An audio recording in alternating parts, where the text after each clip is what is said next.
Well, I think that clearly the continuity of operations component is huge.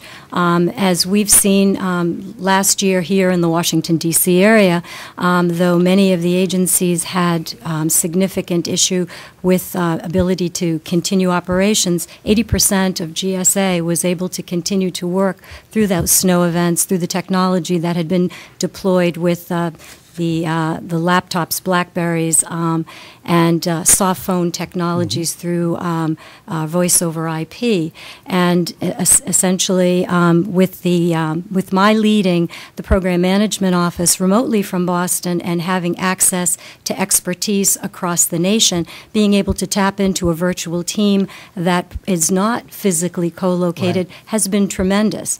The other piece of this is it enables customer intimacy and allows us to be able to service our customers far better. As an example, we highlighted during the recent Telework Week, which was February 14th through the 18th. Stories that relate to the way that we are able to service our customers.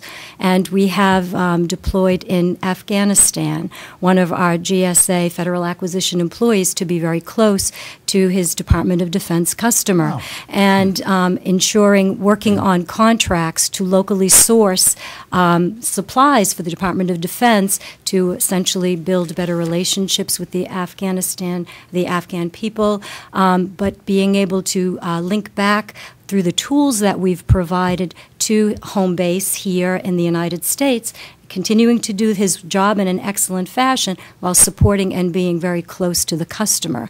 Another example of it is, as we talk about the work-life balance, is that, in terms of we had an employee with a need for medical accommodation who was a very productive employee. What we see is a reduction in the amount of sick leave used and people able to continue to make a contribution, because clearly it's about servicing customers, it's about mission, and it's about being responsive to the taxpayer. We had an individual who was awaiting a lung transplant. Wow. And working while receiving chemo in a facility that had wireless, able to continue to work remotely when she was able to work, and then being able to have that leave when the lung transplant actually is going to happen. Wow.